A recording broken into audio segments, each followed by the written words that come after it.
Hello class tenth आज की इस वीडियो में हम अपना एमसीक्यू नंबर 18 जो है वो सॉल्व करने वाले हैं। और ये एमसीक्यू भी प्रीवियस ईयर बोर्ड एग्जाम में आपसे पूछा गया था, तो जल्दी से देखते हैं कि इस एमसीक्यू में हमें करना क्या है।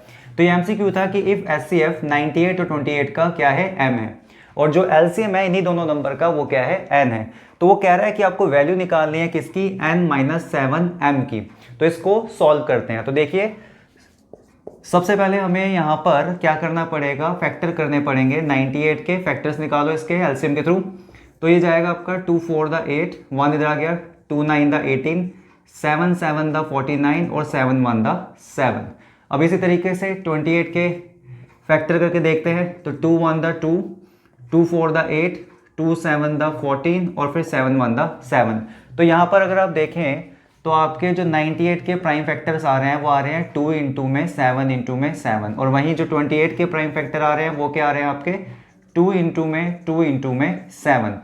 अब जो एचसीएफ होता है वो क्या होता है आपका हाईएस्ट कॉमन फैक्टर। तो हम बहुत सिंपल तरीके से करते हैं क्योंकि 1 मार्क का क्वेश्चन है, तो इसलिए जो एचसीएफ होता है जो आपने प्रीवियस क्लासेस में पढ़ा है बिल्कुल वैसे सॉल्व करेंगे। यहाँ पे आपके पास ए कॉमन क्या है 2 और ए कॉमन क्या है 7, तो 2 इंटू में 7 यानी कि 14 तो हो जाएगा आपका क्या, एचसीएफ हो जाएगा।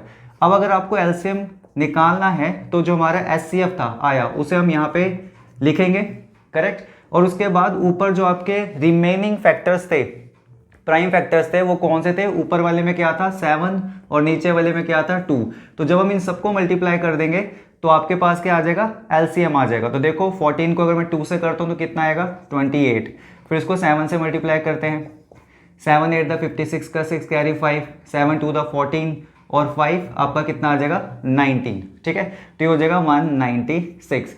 अब आपके पास एचसीएफ भी है, अब आपके पास एलसीएम भी है, तो हमें किसकी वैल्यू सॉल्व करनी थी, n-7m की। तो वैल्यू को जो है वो सब्स्टिट्यूट करते हैं। जो आपका यहाँ पर n था वो था क्या, देखो इसने कहा था कि जो एचसीएफ है वो आपका क्या है m, तो इसका मतलब ये जो है आपका आया, ये क्या है आपका m, और जो आपका एलसीएम था वो क्या था n। तो ये जो 196 आपने निकाला है ये आपका क्या हो जाएगा n। तो यहाँ पे सबसे पहले हमें n लिखना है, तो n हमारा कितना है 196 माइनस 7 का 7 और हमारा m कितना था यहाँ पे 14।